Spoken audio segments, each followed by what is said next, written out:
been racking my brain on what am I going to say? You know, like every week when we start this show, I usually start off with some sort of like opening thoughts, a soliloquy of some kind. And I was like, what am I going to say this week? And this is what I came up with. I do not envy the position Kyle Dubas is currently in. You know, like since we did our last episode, they've played 2 games, 2 overtime wins, ups and downs in both those games, and moments in both those games where you were kind of sitting there like, oh my God, here we go. And I've come to the conclusion, better watch my mini stick here. I've come to the conclusion that he has to make a move. He has to make a move of some kind. I don't know. What do you think? I think he has to make a move of some kind. I think there's going to be, I feel like there's always pressure every year for a team, no matter if it's the Leafs or any other team in this league, to make a move if you're in a position to go far in the playoffs. The problem with this year is the quarantine restrictions, which you heard that they might reduce it from 14 to 7 days with more tests to figure out if they're negative or not. Because if they're negative, then what's the point of sitting around for 14 days? And I know the average citizen's like, well, why do they have to not quarantine for today? It's like because they're in a controlled environment and they're making millions of dollars. Yeah. Also, it's $1 million entertainment conglomerate, and it's providing people entertainment in these tough times. So spare me with your, well, that's not fair. Why does the NHL get away with that? It's like, exactly. I know. It's like, shut your mouth. Get over it. Yeah. I just think it's like, do you really think there is a forward out there who you can plug in on a top 6 or a top 9 role that will make a massive difference for this team? There's plenty of names, and you can run their numbers, run their statistics of where they can fit it on this hockey team. But at the end of the day, I don't know if you can add somebody who's going to make an impact for the goal, which is get to the Final Four, which I think is like the main goal right now. Yes. We could talk about Stanley Cup, but you know what? Whatever. We want to win a round. We want to win 2 rounds. And especially when you're playing within the confines of your division, there's no reason why they shouldn't make it to the Final Four. Exactly. And you've seen them play all these teams. They match up better with teams than others. But at the end of the day, there's not like one team. You're not looking at the Jets being like, the Jets are going to smoke the Leafs. No. They're going to give them a very hard time. There's no doubt about it. But the Leafs are more than capable of winning 2 rounds in this playoff coming up. And I'm having a hard time myself trying to find a player who's available and what you can give up to get that player and what their contract is. Are they a rental? Do they have an extra year on their deal? There's just so many factors. But the main thing is getting through this year. And I'm having a hard time just thinking of a guy who's like, this is the guy who's going to put them over the edge. I don't know if there's a guy out there who does that. Well, here's what it comes down to. It's how serious do you think their chances are of winning a Stanley Cup? Because if you think that adding a player will take them to the Stanley Cup, then you have to think in terms of the here and now, and you can't worry about giving up prospects. Yeah. And that's all part of the risk. So if you think like, if I add a top 6 player, let's just say his name, Taylor Hall. If I add a top 6 player, am I willing to give up assets and go all in to get said top 6 player? And even though those assets, like a Nick Robertson, like I have a really, really, really hard time. I'm not going to lie. And I battle with it. I like arm wrestle in my mind about it. I'm like, I don't want to give up Nick Robertson. I think Nick Robertson is a potential to be a superstar for this team. Yeah. I think when you're in a situation where you're paying your core 4 so much money, having a guy like Nick Robertson who has the upside that he has, making the money that he's going to make for a few years, is huge. And I don't know. But at the same time, it's like, do we say, you know what? This is our best shot that we're going to have to win a cup and get to a cup final for the foreseeable future. So is that worth Nick Robertson? I'm going to be just flat out like, we're throwing away. We always try to take into account like fans' opinions. Like there's one side of the fan base and the other. We always try to sit in the middle. We always kind of play the mediator between both sides. Me personally, I'm just gonna lay it out on the line. I don't think Taylor Hall makes you a Stanley Cup contender. Yep. I don't. I think he's a great player when he's on. He's had a very rough career. He had one great year in New Jersey. The guy's got all the talent in the world. He's got tons of skill, but I just don't think adding him to this mix for what you're going to give up in the future. Because to me, I always think about that because it's like, this is a team you look at when you pay top guys, you got to fill in your roster in the next coming years with draft picks, guys you drafted, guys who aren't making much money. And it's like, I know this year's their year, but I just don't think giving up a guy like Taylor Hall getting a guy like Taylor Hall is the answer. I just don't think he's going to push them over the edge to be a Stanley Cup contender. When I see a Stanley Cup contender, I see a number one defenseman who is dominant, a Victor Hedman, dominant, Alex Pietrangelo in the past, dominant, John Carlson for the Washington Capitals, pretty dominant. It's like, and it's like, you can't add a guy like that. You can't. It's not out there. So giving up people for the future to get a guy like Taylor Hall. Hold on. I'm going to stop you right there. You are the general manager of the Toronto Maple Leafs. What are you looking at your team and prioritizing?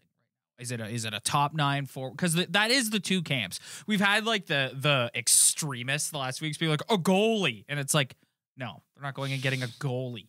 So what is that take? Yeah, like what are you thinking?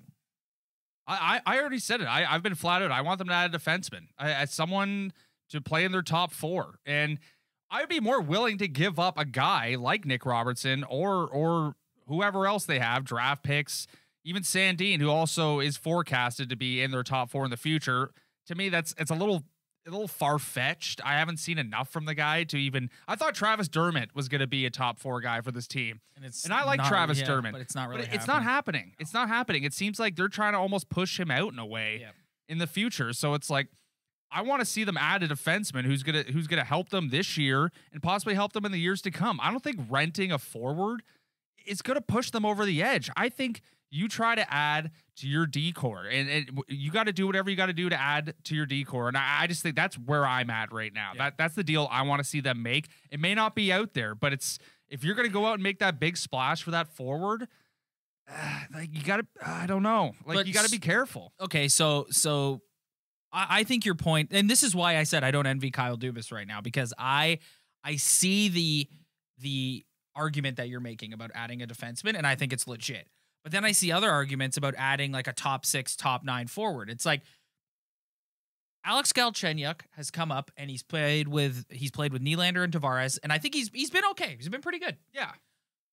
Do you think, can you go to a Stanley Cup final with Alex Galchenyuk as your second line left winger?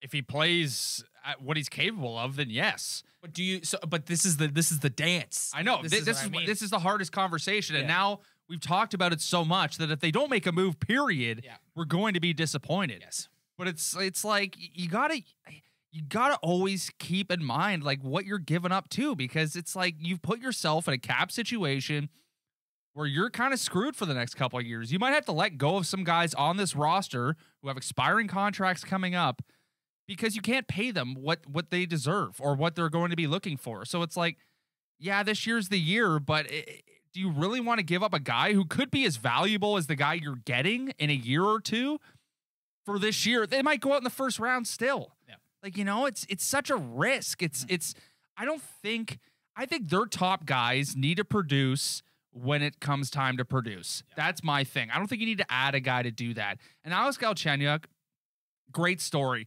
A guy who's completely lost his confidence in the NHL. So I think they've done what they've had to do to give him more confidence to being the player that he was for a blip in his career, a 30-goal scorer. But you can't take a 4-game sample size and be like, this is our second line left winger. No. Like you can't get that deep into it. And to me, I don't know. This is why I do kind of buy into going and getting another winger argument, is because like it just slots everybody down. And we can talk about like the lineup is currently constituted. So it's like, let's say you go and get a forward. Who comes out? To me, it's Alex Kerfoot, who's the odd man out. Do people want Alex Kerfoot? I don't particularly want Alex Kerfoot. Alex Kerfoot belongs in the Just a Guy Hall of Fame. Like he should have his own wing in the Just Another Guy. Well, would you rather Hall of have Fame. Pierre Engvall centering a line over Alex Kerfoot? At this point, I do find Engvall in his current third run. And again, we've also thrown the Just a Guy arrow at Engvall in the past. But in watching the games the last couple of weeks, I do think Engvall is more effective on a shift-to-shift basis than Alex Kerfoot is. Yeah, he's got a ton of speed. They're pretty similar. At the end of the day, like they're both like what you just said, just guys almost. If they contribute more than they're capable of, then that's what helps you win a round. But it's like I don't know. It's just I don't see them going to add a guy and him just stepping in and contributing and being a guy who's like, man, thank God we got player X because we wouldn't have won this round without him. Yeah, it's like no. Mitch Marner needs to score. Austin Matthews needs to score. John Tavares needs to score, and so does William Nylander to win a round. And you need to have your top pair, Morgan Rielly and TJ Brody, playing as dominant as they can in their own end and contributing offensively to win a round. I just don't think adding. I don't think they're going to get Taylor Hall like that. He's out of the question. We're using him as an example, but like I just think if you look down the names, there are some people it's in like, this fan base who want Taylor Hall. And like, cool. I get it. Yeah. I get that. I just don't think getting a player like his money is whatever because it's like he's on an expiring contract anyways. So it's like if you're grabbing a guy who's only going to play a couple weeks for you, then like don't worry about the salary cap implications. But I just think at the end of the day, you built this team around a core of hockey players, and that's the players I just named before. And it's if John Tavares is not going to play what he's capable of playing to his level in a series, then you're not going to win. Yeah. You're not going to win. Yeah. I just don't think adding a guy is going to maybe Tavares is contributing less. So this guy's going to come in and kind of plug in more offense. I just don't think that's going to happen. I think at the end of the day, you built your team around a core, and that core has to perform the way they're capable of performing to win a round in the playoffs. Well, so I wanted to talk about, Johnny and Willie and the top two lines a little bit. I thought the Saturday night against Edmonton, I thought they were pretty good. I thought that was Tavares' best game in a long time. I thought they were really good. Yeah, I thought they were stepped up. I thought they were good. Yeah. I thought, and you know what? They stepped up when it mattered. Yes. And so they deserve a ton of credit for that. Through the game, through these past two games, as I alluded to earlier, there were ups and downs, against Ottawa, against Edmonton. And there were points in the game where they didn't look themselves. And I think there's a couple reasons for that. I think it's the same thing that we've experienced with this Leaf team, and it's what Sheldon Keefe needs to do everything he possibly can to eliminate from them, because I'm seeing this again. And I don't want to be too negative because they grinded out 2 wins, and that's what good teams do. But we're getting to the point of the year again where playoffs are around the corner. These teams are starting to tighten up. They're starting to play better defensive hockey. And here are the Leafs again, struggling when teams are starting to clamp down on them and really not trying to have to figure out a way to play against a team who doesn't want to play shinny against them. And that's what I've noticed these last couple weeks. It's that and the goaltending, which we'll touch on in a minute. Like, it's just, that is one thing I'm noticing. And here's the second thing I'm noticing. At times in these last couple of games, they've had a hard time scoring. And yes, the other team's goaltenders have played well, but like they've had a tough time scoring. And I'm noticing sometimes with Sheldon Keefe, he can get a bit Babcockian with the lines. Like, let's just for a couple shifts, let's try Marner with Tavares. Granted, Tavares and Nylander got going against Edmonton, but let's just give it a try. Let's try. If you're having a hard time scoring a goal, let's move it around a little bit. Also, I'm here to make a proclamation. All right. We sing his praises all the time. He's good anywhere in the lineup. The third line checking line with Hyman, Engvall, and Mikheyev has been really good, but I'm sorry. Zach Hyman is the first line left winger. It's done. It's over. Let's not talk about it anymore. We don't need to see Thornton up there anymore. We don't need to see Wayne Simmons up there. It's over. Like, that is Zach Hyman's spot. Leave him there. Yeah, I'm getting a little sick and tired of like trying to find the perfect mix of lines. It's like one night, one line's going to be good with this group of players, and the next night they're not going to be so good. It's like they need to find that perfect left winger for Tavares and Nylander. Yeah. And it's like you could plug a million guys in there. At the end of the day, who drives that line? Those two guys. Yeah. And if they're playing at the best they can make anybody playing with them. You saw that against Edmonton. Yeah. And you like Galchenyuk made a couple great passes and he was hounding pucks. Yeah. So maybe like that's kind of what you're looking for, a guy who has a little bit of skill, who can hound pucks, but it's like there's no perfect line scenario. It's like you're always going to have a guy who's your centerpiece of the line. And then in the Leafs case, they have 4 elite offensive players. They split them up between 2 lines. So you have Marner and Matthews, Tavares and Nylander, and it's always that perfect scenario of adding a guy and all of a sudden they're going to be the perfect line. There's no such thing as a perfect line in the NHL. Yeah. There's not. Every game is different. And Alex Galchenyuk might have looked good last night, making great plays, but guess what? He might suck for the next 3 games, and it's like, oh, we got to find another left winger again. Yeah, it's like there's no perfect scenario. It's the ebb and the flow, and the dance and the stress of it all. Yeah, and you look at this team's season, and they started off the season unbelievable on the power play, pretty good penalty kill. Top guys were contributing like crazy, and they tightened up defensively. And you look at the past stretch of games. They've kind of gone back to being loosey-goosey Leafs for a little bit in every game. Their power play is like 0 for their last 15, 1 for their last 21, however you want to look at it. Their penalty kill's pretty mediocre. And they're back kind of being pinch happy, not getting back. Like last night, that goal McDavid to Draisaitl for the one-timer, 3 guys chasing McDavid. Yeah. It's like, you got to have the IQ to be like, oh, there's the other top goal scorer in the National Hockey League wide open over here. Yeah. If Connor McDavid's going to do what Connor McDavid does, then whatever. You can't leave Leon Draisaitl wide open for a one-timer for a goal that he's actually scored pretty frequently this season, as the broadcast pointed out last night. Yeah. So it's like, I find it frustrating. Like there's no perfect scenario for anything. It's like you're always going to have a night where you want your left winger on that second line to be a little bit better to uplift those 2 guys. But it's like it's almost, you got to pick a guy and kind of give him a shot, you know? Like Galchenyuk has the skill and the ability, and I think they've done a good job of giving him confidence to kind of plug him into a role like that. And he was a guy who was a flyer, no risk, all reward if he does well. It's just, I wish I could sit down with Sheldon Keefe and be like, what's your perfect scenario for wingers on this team right now? Yeah. And it's perpetuating the narrative of we need to go out and get another guy. So it's like, at the end of the day, their power play sucks. Yeah. They're not scoring.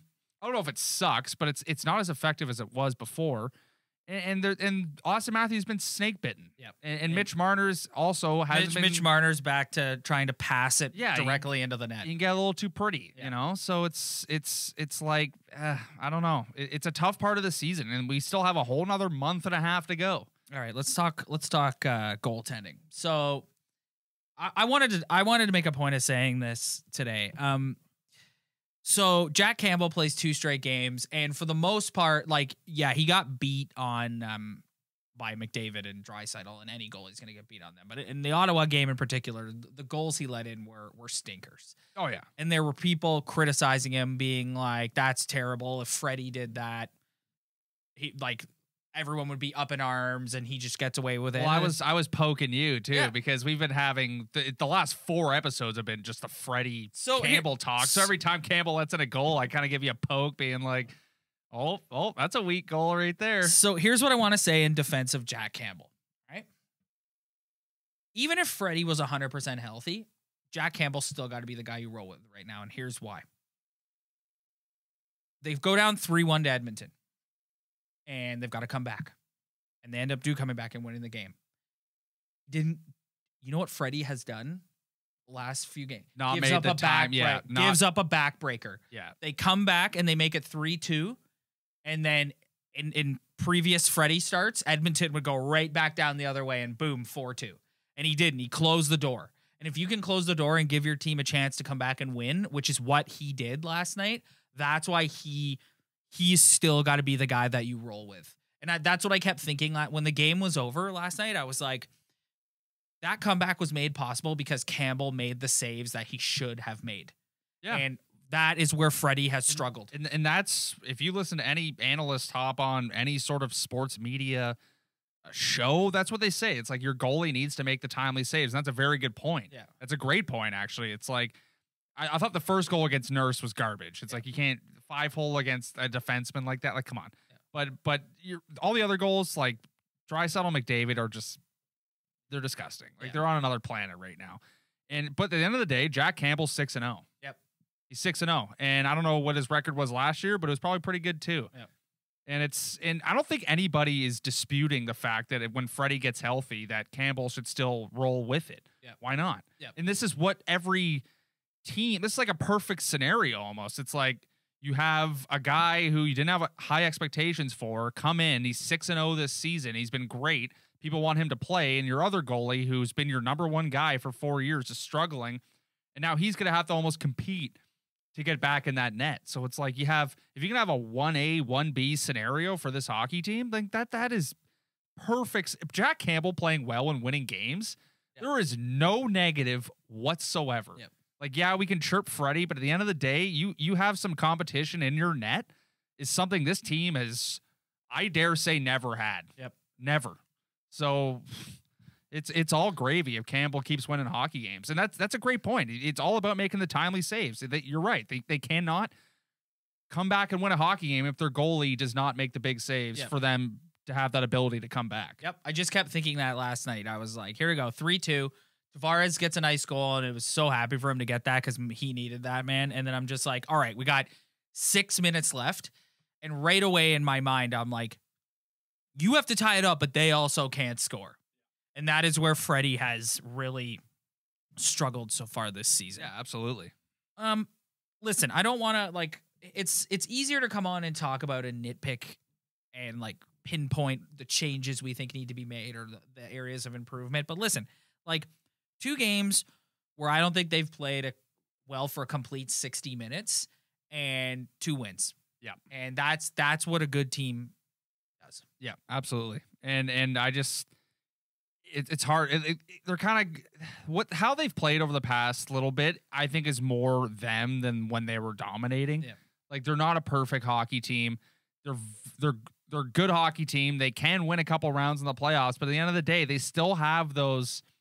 They're still the Leafs. Like at the end of the day, they're still the Leafs. They're still going to give up. They're still going to turn over the puck in the neutral zone for a whole period. Yeah. They got hemmed in for a decent amount of time. And when their top guys aren't scoring, like most teams in the NHL, then you're not going to be as successful as you were when they were scoring. It's as simple as that. They absolutely need to get their power play going. Absolutely.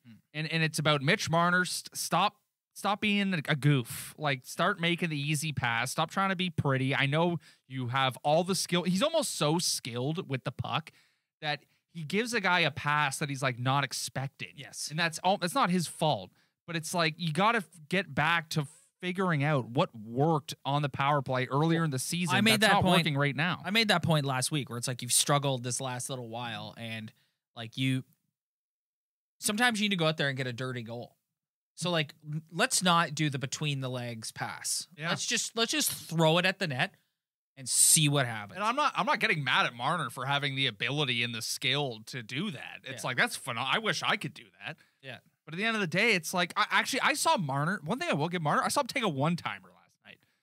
When have I ever seen Mitch Marner take a one-timer? Never. Yeah, it's true. Never. It's like, great.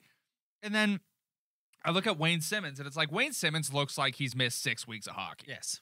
Like, obviously, we made the point that we love him. He's a different team when they're around. And yes, he is, because he brings that level of like, this guy has my back. He can punch somebody out. Yeah. But he looks like he's missed 6 weeks of hockey. Joe Thornton hasn't gotten a point in I don't know how long. Yeah. And you know what? That's what we were expecting from him. Yeah. At the end of the day, that's what we were expecting from him. You said it last week, and I completely agree with you. Like, listen, it was nice to have him there on the top line, and but it's over. Like I said, it's over. Yeah.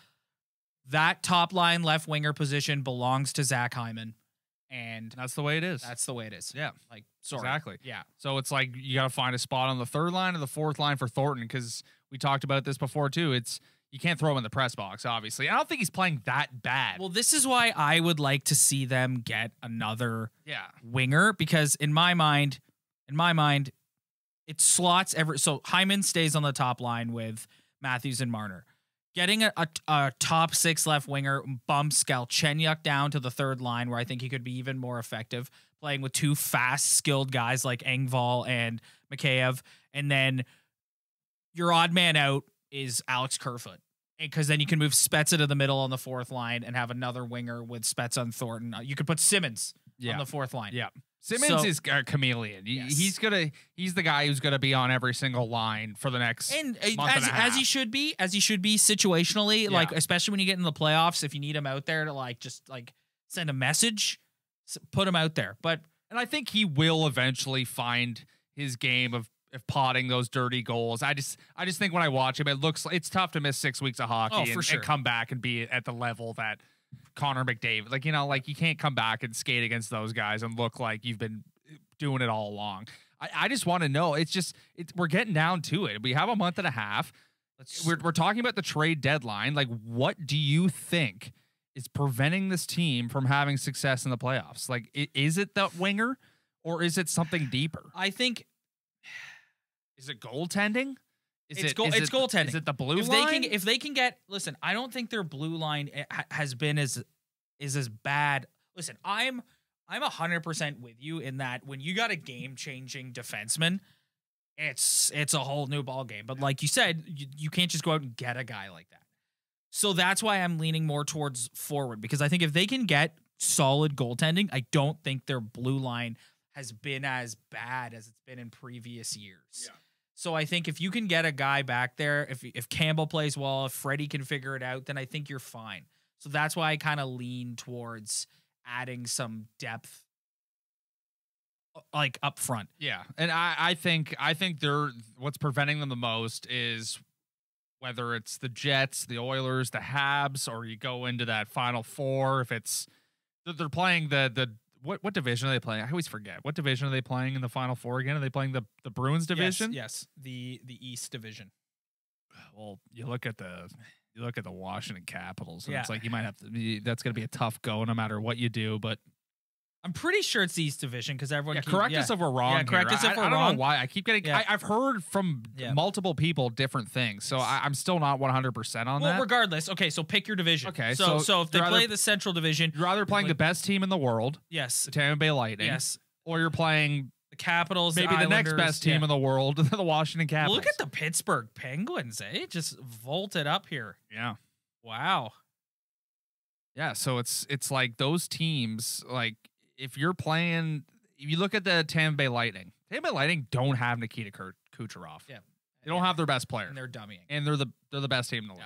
So it's like at the end of the day, when you compare the Leafs against a team like that, they don't have Victor Hedman. Mm-hmm. They don't have Andre Vasilevsky. It's as simple as that. There you go. Those are the two things right there. So it's like, man, that's why I want them to kind of add to that decor. It's like Travis Dermott is from Newmarket. We're from Newmarket. I know a lot of people who know Travis Dermott. I respect the hell out of him. I love him. And but I think if this team is going to try to hit the next level, you either got to push Zach Bogosian out or push Travis Dermott out. Yeah, it's like that to really get to that level. It takes defensemen a really long time to develop, so I'll cut Dermott that slack. But yeah, he's just not that he's been bad. It's I thought a couple years ago that he was going to develop into a top 4 defenseman, and I just think he's kind of stayed a little stagnant in his career, and I just think pushing one of those two guys out is going to put this team to the next level. Yes. And I think when it comes down to crunch time, this is every year we say this. It's about the big boys chipping in. You can't have William Nylander going pointless for 4 games in a playoff series. Yeah. You can't have Tavares going pointless for 7 straight games or in a it's just, you look at the other teams, the top teams in this division in the league that you're going to be playing against if you do get through your division, and I just don't know if they can match up at the end of the day. I don't know. But let's take a look at their division here. So, barring some sort of collapse, I think we know who the 4 playoff teams are. Yes. I think we know who the 4 playoff teams are. I think it's already done. I think the seeding 1 through 4 may change, but but it's Leafs, Jets, Oilers, Habs. Those are the 4 playoff teams in this division. The Canucks and Flames have had nice little runs here as of late, but I don't see it. You can't be below 500. I know there's like the overtime loss and stuff, but if you look at regular season wins and losses, it's going to be hard to be below 500 and make the playoffs. Plus, the Habs have 5 games in hand over the Flames and 6 games in hand over the Canucks. So it's like, yeah, you're right. It's going to rotate. You don't know who's playing who, but I think you're right. I think the 4 teams are set in. I think the Winnipeg Jets are the hardest matchup. Yes. I think the Habs are a pretty hard matchup. I think this was my hot take. Yep. Before we get out of here, this is what I wanted to lay on you last night. The team that scares me the least out of these 3 teams is the Edmonton Oilers, because the Edmonton Oilers are the best matchup because they're the exact team the Leafs love to play. No physicality. There is no one on the Edmonton Oilers, like maybe Zach Kassian, maybe. You know why, right? Why? They have a top 4 defenseman in the name of Tyson Barrie. Oh my God! So it's like, you know what? So I'll take my chances in a Tyson Barrie top 4. And like I said, like they don't play, like the Jets are the team that scares you the most because they're a big physical team who's played in the Western Conference, and who is the big physical conference of the 2, and they're the team that could potentially bully the Leafs. And then with the Canadians, it's just like, I know he's on the back. Leafs Canadians. Yes, Leafs Habs, and I know he's on the back end of his career. However, Carey Price could always be an X factor and come in and steal you a series. I think he still, if he really finds his game, has that ability. So I'll be honest, like right now, if playoffs started tomorrow, they'd be playing the Habs in the first round. Let's step back for a second. Let's throw all the analysis away. Yeah. Leafs Habs, Yeah, I know. Okay. I know. Come on. When's the last time that happened? What year? Long before you and I were born. Yeah, I wasn't even alive the last time that happened. No. What are you looking at, like 70s almost? Probably. Long before, here, let's look at it. Long before you and I were born. Yeah, because it's like everyone was praying for Leafs Habs final in 93, but we all know how that happened. Our boy over here, 93, got high sticked and screwed. So that didn't happen, but he's cut. And there's no penalty. 99 gets a reprieve. Yeah, and under a minute later, scores the game winner. That's brutal. I love how they still have, like, poor Carrie Fraser still has to go on a radio show at least once a year to explain himself over that. Like, oh, poor guy. Jeez. Let's see. When was the last time the Leafs played the Habs in the playoffs? It's got to be at least. I think because the Leafs moved to the West for a bit too, so it's they did in the 90s. I'm trying to do this on my iPad. You can't. Yeah, anyway, no. Sorry, folks. Google it yourselves. Yeah. Anyways, long time. Yeah. Anyways, let's get out of here. They got quite the sked coming up. I wanted to touch on this a little bit before we get out of here. Like the waiting around to play games is over. Like they are on, like they're back to, look at me just like buying time here while I like mess around with the iPad trying to get basically they're playing every other day for the rest of the year. Yes. Because they've barely played for the last 2 weeks, which, hey, I gotta be honest, I've kind of enjoyed in a way. Well, it does like kind of, I love watching the loafs, but it's like you get the couple weeks off, you get to watch a couple more TV shows they don't usually get to watch because the Leafs are on all the time. I haven't minded the break, but giddy up, folks. Yeah, it's pretty much every other day. Yeah, for the rest. Yeah, for the rest of the.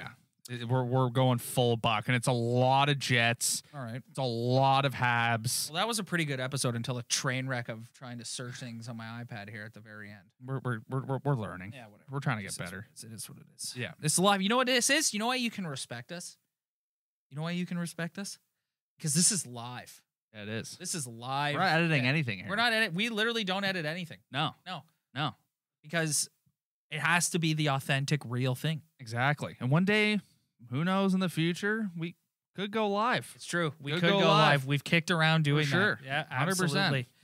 That's going to do it for us this week, guys. If you like what you see, head on over to our Instagram at Talkin' Buds Podcast. That's where we hang out on social media. Like, subscribe, review, leave a cheers, leave a thumbs up. Every little bit helps, and we really appreciate it.